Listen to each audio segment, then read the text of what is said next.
చూస్తున్నాం ఢిల్లీలో అంబరాన్ అంటే సంబరాలు దేశవ్యాప్తంగా అదే మూడ్లో కమలనాథులు అందరూ ఉన్నారు. ఇక ఢిల్లీ నుంచి ఎక్స్క్లూజివ్గా మా ఇన్పుట్ ఎడిటర్ నవీన్ మరిన్ని అప్డేట్స్ అందిస్తారు. లేటెస్ట్ అప్డేట్స్ అన్ని. నవీన్ ఎక్కడున్నారు? ఎలాంటి సంబరాలు బీజేపీ శ్రేణులు చేసుకుంటున్నాయి? ఆపు ఓడిపోవడానికి బీజేపీ గెలవడానికి ప్రధాన కారణాలు ఏంటి అని చెప్పి ఢిల్లీ ప్రజలు భావిస్తున్నారు?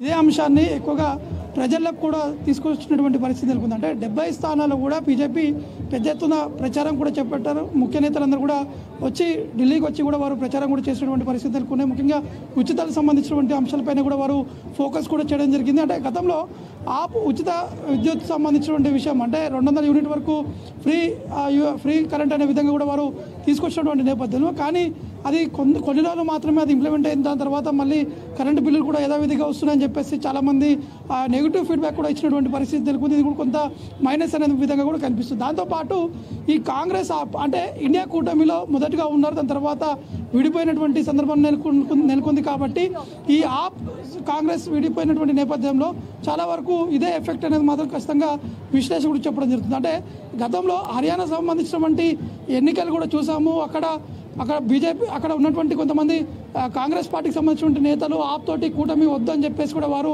చెప్పినటువంటి నేపథ్యంలో అక్కడ కూడా ఆపు బయటికి కూడా రావడం జరిగింది. కానీ ఢిల్లీలో కూడా ఇదే తరహాలో పరిస్థితులు కూడా నెలకొన్నాయి.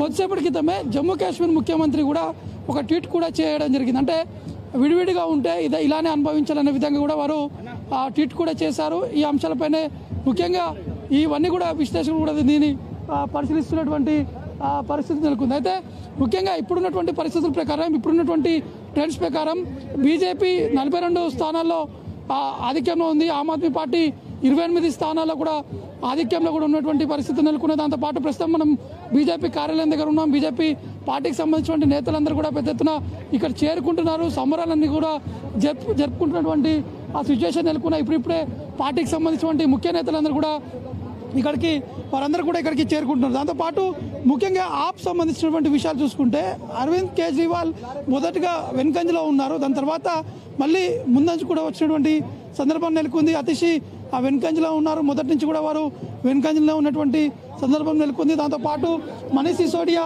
మొదటి 3-4 రౌండ్లలో వెనుకంజలో ఉన్నారు. కేవలం 100-300 ఓట్లతో తేడాతోటి వారు వెనుకంజలో ఉండారు. మళ్ళీ ఇప్పుడు ముందంజలోకి కూడా మనీష్ సిసోడియా కూడా వచ్చినటువంటి పరిస్థితి నెలకొంది. దాంతోపాటు ఢిల్లీ కంట్రీ సంబంధించినటువంటి విషయం చూసుకుంటే వీరేందర్ సింగ్ కూడా నుంచి వారు ముందంజు కూడా ఉండడం జరిగింది. దాంతోపాటు మేరుల నుంచి మహేంద్ర చౌదరి కూడా వారు ముందంజలో కూడా ఉన్నటువంటి పరిస్థితి నెలకొంది. ఇక బీజేపీ సంబంధించినటువంటి విషయం చూసుకుంటే పవన అంటే అది ఎస్సీ సీట్ అక్కడి నుంచి బీజేపీ కూడా ముందంజలో ఉన్నటువంటి పరిస్థితి నెలకొంది. కాబట్టి ఖచ్చితంగా 27 ఏళ్ల తర్వాత బీజేపీ మళ్ళీ అధికారంలో వస్తున్నటువంటి నేపథ్యంలో ఇక్కడ ఉన్నటువంటి ప్రజలందరూ కూడా సంతోషం కూడా వ్యక్తం చేస్తున్నారు. ఎందుకంటే ఈరోజు ఉదయం నుంచి చాలామందిని ఇక్కడ ఉన్నటువంటి లోకల్ పీపుల్ కావచ్చు, ఇక్కడ ఉన్నటువంటి ఆటో డ్రైవర్స్ కావచ్చు, వాళ్ళందరినీ కూడా మనం అడిగామంటే ఎందుకు బీజేపీ వైపు ఎందుకు మలుతున్నారు, ఎందుకు ఓటు వేస్తున్నారనే విధంగా వేశారనే విధంగా అడిగితే వారు స్పష్టంగా చెప్పారు. ఇక్కడ ఉన్నటువంటి అవినీతి కావచ్చు, స్లమ్ ఏరియాలో ఎక్కువగా మురికి ఉన్నటువంటి నేపథ్యంలో ఎక్కడ కూడా అభివృద్ధి జరగలేదు. దాంతోపాటు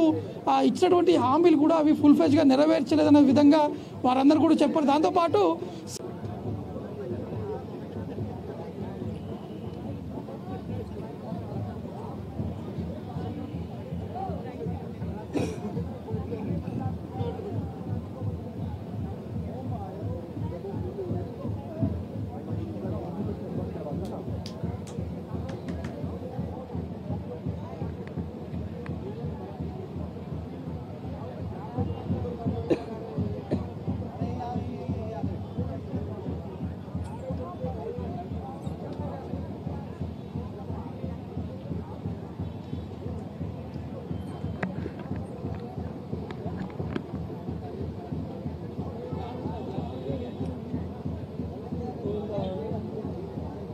ఎస్ ఖచ్చితంగా అది ఎక్కువగా బీజేపీ కూడా ఫోకస్ చేసింది. అంటే ప్రజల వద్దకి ప్రచారం సమయంలో వెళ్ళేటువంటి సమయంలో కూడా వారు స్పష్టంగా అదే చెప్పారు. అంటే వారి లాభాల కోసమే ఇవన్నీ చేశారు, కనీసం అభివృద్ధి